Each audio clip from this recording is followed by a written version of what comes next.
Duas vezes já. Foi, não deu certo, mas hoje deu certo, então hoje era o tempo. Vereador Emília Correia é antigo PEN, agora Patriota, não é isso? Exatamente, Patriota. Na verdade é o mesmo partido com nome diferente, como aconteceu isso em outros partidos aqui no Brasil, né? A gente sabe que algumas coisas levam a isso, né? Vereadora Emília Correia, é verdade que a senhora é pré-candidata a alguma coisa nas eleições deste ano? Alguma coisa é ótima. Eu perguntei de manhã, vocês não sei se é isso? Exato, mas é boa a pergunta. A pergunta é boa. Agora, veja, Jason, o meu partido hoje é um partido que não está tão fortalecido assim. O que não precisa as pessoas se preocuparem com isso, porque a gente às vezes imagina que um partido forte leva alguém a uma determinada eleição. Nem sempre é assim, né? Nem sempre é assim. Mas o que interessa é que o partido entrou em contato comigo, o presidente nacional, para que a gente tivesse, inclusive, assumindo o partido aqui. Mas existe um presidente estadual que não é daqui, ele foi enviado pelo presidente nacional do Patriota para organizar o partido aqui em Sergipe.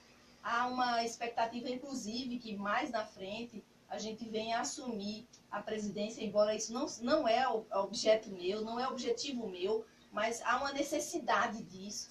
E eu não simpatizo muito com isso não, mas a gente tem conversado e há uma probabilidade sim que eu saia candidata a deputada federal ou estadual, né? O partido precisa, inclusive, de uma deputada federal para fortalecer o partido aqui na região.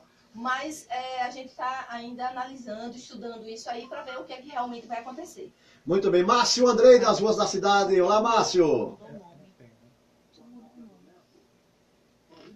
Muito bem. Pode falar, Márcio. Oi, estou ouvindo, Márcio. Estou ouvindo, Márcio. Pode falar. Márcio, pode falar, viu? Márcio, pode falar. Ouvindo. Estamos ouvindo.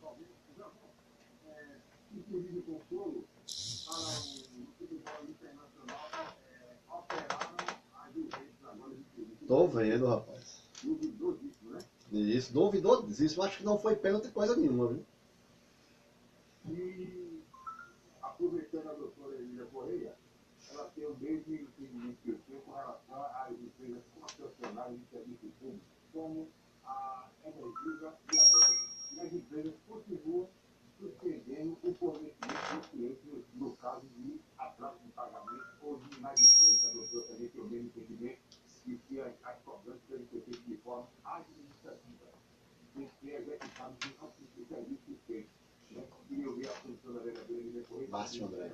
Eu não sei qual trabalho que ela faz na Câmara Municipal da cidade, daqui a pouquinho é muito bem, estava um pouquinho baixo o retorno aqui, vereadora, mas ele disse que a senhora tem o mesmo entendimento que ele nas cobranças da Energisa, da DESO, né, que tem que ser, não deve ser como está, né? Exato. Essas cobranças, né, aí vai uma orientação, e aí da defensora. A defensora. Uma orientação de que as empresas, elas, principalmente se tratando de serviço essencial, que não pode ser interrompido, Energisa, ou seja, água, luz, para ficar muito claro, a Constituição diz que esses serviços são considerados essenciais, portanto, eles não podem ser interrompidos. Certo. Aí, quando a pessoa deixa de pagar, o que é que ocorre? Aí começa a ter cortes, avisos, mas existe um entendimento de que um aviso faz com que se mantenha, se tiver o aviso do corte e a pessoa não pagar, aí corta. Mas se a gente ainda for para o judiciário, é questionável isso sim, porque você pode cobrar a dívida, mas você não pode interromper o serviço. E no caso, vereadora, por exemplo, eu conheço vários casos, por exemplo, a pessoa foi pagar uma conta atrasada, quando voltou para casa, a Energisa já estava subindo, né, falar Energisa, porque é a nossa empresa energética que administra aqui em Aracaju, no caso, a Energisa já estava subindo no poste para cortar a luz da pessoa. Olha, acabei de pagar. Mas a ordem é de cortar. Pois é, isso é uma falta de bom senso isso extremo. É correto, não é correto. Isso, na minha opinião, é uma prática extremamente abusiva, né? E, veja, ele é funcionário, ele tem uma ordem de corte. De corte. E a pessoa já mas pagou quando a conta ele verificou em loco, se fosse no funcionalismo público, por exemplo, a gente dizia fé pública. Ele tem fé pública para dizer, hoje ele pode, inclusive, filmar, mostrar, ver o boleto, o comprovante, Sim, sim, sim. e evitar o corte. Certo. Porque na hora que ele cortar nesse momento, vai fazer com que ela pague uma religação. Quer dizer, é um prejuízo absurdo, quando ela, na verdade, já tinha pago. Às vezes até mal intencionado mesmo a empresa. Para que Exatamente. você possa pagar uma nova taxa. Não há necessidade disso, Jason. Nesse caso específico, inclusive, que o Rosendo colocou, é uma prática abusiva e isso gera mais danos para aquela pessoa que já está pagando e com dificuldade. Porque ninguém atrasa a conta desse tipo porque quer. É claro, ótimo. Muito bem, daqui a pouco já chegaram algumas perguntas. Eu vou fazer a pergunta aqui da nossa querida Márcia. Pergunta o seguinte. Gostaria de fazer um questionamento para a doutora Emília Corrêa. Possível Ô Márcia, mas você não mandou a pergunta. Pode mandar, viu, Márcia? Manda aí, viu, Márcia? Manda a pergunta aí que a gente faz com certeza, viu, Márcia? Não tenha dúvida disso.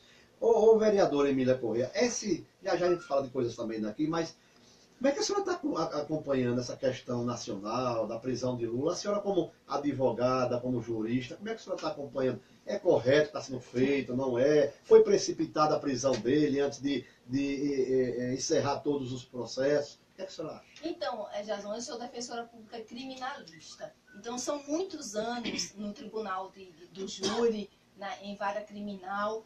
E o que a gente vê para todos que são considerados, digamos assim, seres vivos, como pessoas, cidadãos, quando tem uma ordem de prisão, eu estava no ar, por exemplo, sábado, lá no meu programa, às 6 horas da manhã na Rádio Jornal, eu estava no ar e entrou uma mãe, doutora Emília, meu filho recebeu um mandado de prisão, como deve proceder? Eu vou dar orientação para ele, e essa orientação serve para todos. Todos, né? Porque todos, a lei, não é todos menos um. A lei, como diz, é para todos. É para né? todos, não é todos Tem que menos ser assim, um, né? Então, olha, a senhora deve fazer o seguinte, se existe um mandado de prisão para o seu filho, tem duas alternativas. Uma é ele procurar, se não tiver condição de ter um advogado, procurar o defensor público e se apresentar ao juiz. Pronto, é uma forma mais tranquila. Ou, então, ele vai ser preso a qualquer tempo, em qualquer lugar, pela polícia. Certo. Porque a polícia vai cumprir o mandado de prisão. Pronto. A orientação que eu dou para ela, quando saiu aquela recomendação para o ex-presidente Lula se apresentar até às 17 horas, cabia ele se apresentar até às 17 horas. Ninguém é maior que uma decisão judicial. Ninguém é maior do que um ordenamento jurídico. Se entende dessa forma, a gente pode até criticar, mas não pode descumprir. Pois é, essa questão, o STF estava nesse sinuca de bico, a decisão de semana passada foi por 6-5. Essa questão de segunda instância, o que a senhora acha, vereadora? Tem que se esgotar todas essas fórmulas, essas medidas, ou está correto com o entendimento do STF, no caso, em segunda instância tem que prender mesmo? O STF chegou a esse ponto porque existem processos criminais que duram anos e anos e anos. Houve um momento, inclusive, que quando fechava um determinado tempo, prescrevia. Então, o que é que os réus faziam? Os réus desapareciam, literalmente, se escondiam, ficavam foragidos, para esperar o tempo passar para prescrever o crime. Resultado, acabou com isso. Com a reforma do Código de Processo Penal, ele pode até não aparecer, ele pode até estar escondido, mas ele vai ser citado e o processo vai andar normalmente, ele pode ser condenado sem aparecer em momento algum, ele pode ser condenado. Nesse ponto, aí o STF acabou chegando a isso, porque aí já está em segunda instância, já deu, por exemplo, a primeira martelada, a segunda martelada, e se consensuou e se ajustou para que nesse momento o réu já fosse preso, caso condenado, sem ter mais o direito de responder em liberdade. Isso foi um consenso. Agora, a gente analisar se isso é bom ou se é ruim, até essa situação ninguém estava tão preocupado assim. Porque a população acompanhou muito essa questão, né? O julgamento dos embargos e o embargo dos embargos. Exatamente. Enquanto isso tudo são instâncias até... Porque no entendimento de Moro foi aquela questão, olha, se continuasse assim, a impunidade nunca ia ser presa. Mas esse foi um entendimento ao longo dos anos. Tiveram réus lá atrás que o crime prescreveu. Isso é justo? Não é justo. Então, se fosse uma pessoa que não fosse o ex-presidente Lula, já estaria, decretou a prisão dele, já poderia ser preso. Sairia um mandado de prisão de logo. Não, o juiz poderia até dar um prazo, como deu para o ex-presidente Lula, de se apresentar. Mas o normal, Jason, é sair um mandado de prisão. Entendeu? Saiu uma condenação aqui e Nesse ponto, já sai um mandado de prisão. Ainda houve a concessão dele se apresentar. E o que foi feito, Deu prazo, na minha 24 opinião, horas. na minha opinião, o que foi feito da parte, por exemplo, e aqui eu não estou julgando a questão política, não, pelo amor de Deus. É que é como se o ex-presidente Lula determinasse o momento dele, bom, porque ele ultrapassou o prazo, ele continuou ali. Quiser, né? Aí quando ele conversou e resolveu se apresentar, foi quando ele foi. Né? E aqui eu não estou falando de política, eu acho que não foi um bom exemplo nesse sentido, não. Porque para os brasileiros, então todos nós podemos também fazer isso com a justiça. Sim. E não é bem assim. Que questione se foi justo ou não, como os petistas estão fazendo, dizendo que não foi certo, mas que se tem uma decisão, tem que se cumprir. Tem que se cumprir. A gente pode, inclusive, até, não concordo com essa decisão, mas eu recorro ou eu cumpro. Ou eu cumpro e recorro também. Sim, entendeu? Sim. Eu posso cumprir e também recorrer ao mesmo tempo. Não tenha dúvida. Outra questão, Emília Corrêa, vereadora por Aracaju do Patriotas. Eu estava assistindo, acho que foi antes de ontem ou foi ontem, aquela polêmica lá do PEI, Patriotas, que destituiu aquele advogado Cacai, né? Foi. E a polêmica muito grande porque ele entrou com ação no Supremo com relação à questão dessa questão da segunda instância. Da liminar, né? Liminar, que favorece a Lula, né? É, teria mudado o partido. Lula, né? Vários, né? Seriam vários. Exatamente. É a questão do que a gente estava falando aqui. E o partido explicou que eu acho também isso aí, e inclusive sendo meu partido, mas eu faço uma indagação como eu faria. Eu acho estranho, mas às vezes existe isso, de um advogado de forma autônoma entrar com uma medida quando aquele que o constituiu não pediu para isso. Porque assim, Jason, eu faço uma defesa de um assistido lá da Defensoria Pública que eu fiz a defesa e ele foi condenado. Aí o que acontece? Eu já sei das consequências. Eu posso recorrer e posso não recorrer. Aí o que eu faço para o assistido condenado? Eu explico para ele. Querido, veja, o senhor foi condenado. Agora, nós podemos recorrer para ver se diminui a pena, para ver se de repente anula até esse julgamento. Mas veja o que vai acontecer. Vai acontecer isso, isso, isso. Na pena pode ser que ela seja aumentada ou ela seja diminuída. A gente corre um risco. O senhor quer que eu recorra?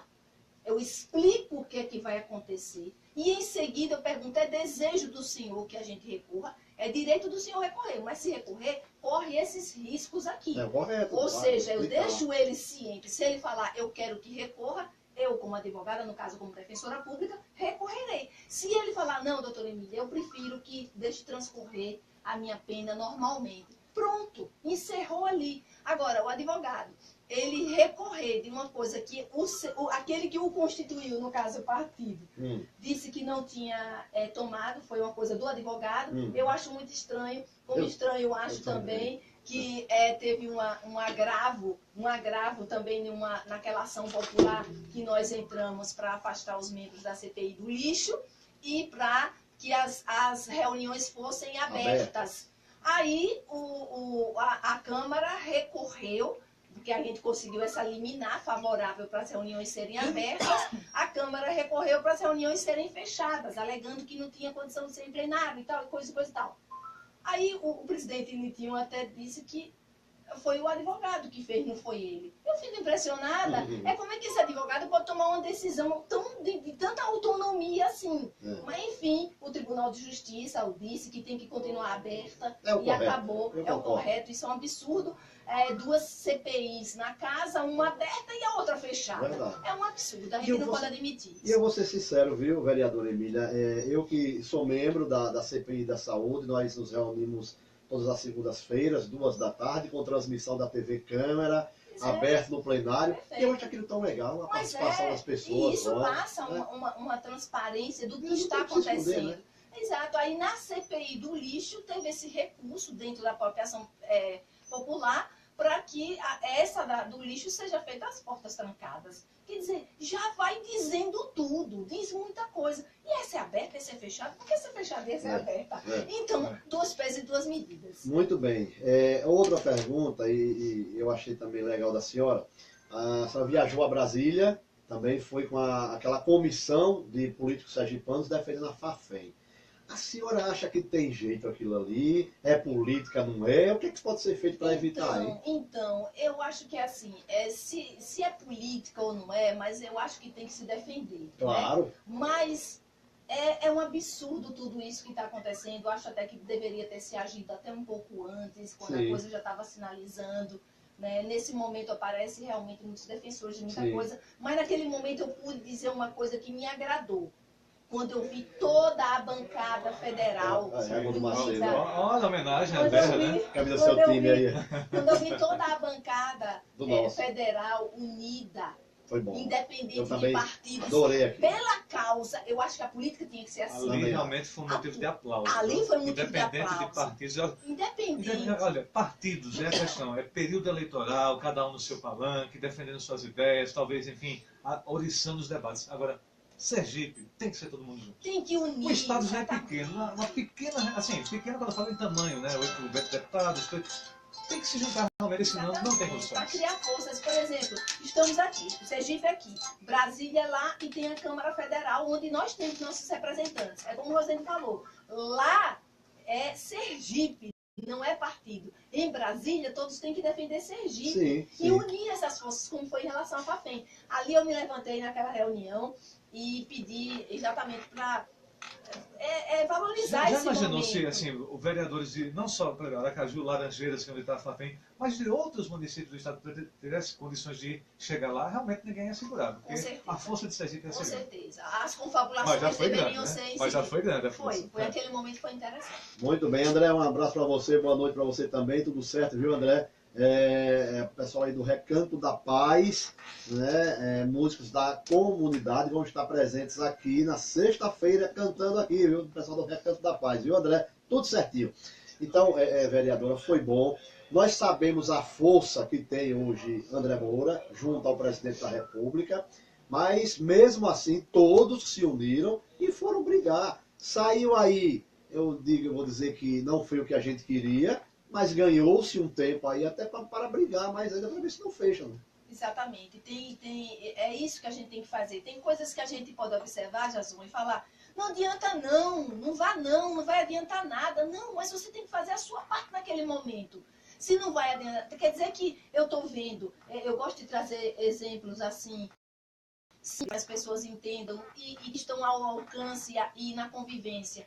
Quer dizer que eu estou vendo meu filho doente, eu ouvi de um médico que ele está condenado à morte, digamos assim, não há mais esperança. Eu vou cruzar meus braços? Não, eu quero que o médico faça tudo o que puder fazer. Eu vou pedir ao meu Deus que cure o meu filho. Eu vou fazer alguma coisa. Então, na política é assim. Se a gente não está satisfeito com esses daí, ou pensar que todos são ladrões, são corruptos, não. São poucos, mas tem uma minoria, sim, que vale a pena ainda se investir como esperança. Porque se a gente matar a esperança, a gente não tem mais o que fazer aqui, Jason. Vamos fazer o seguinte, vamos rezar, vamos à hora da Ave Maria, na sequência as perguntas do Zap, também falar sobre a atuação da vereadora na Câmara Municipal de Aracaju, a gente volta já já.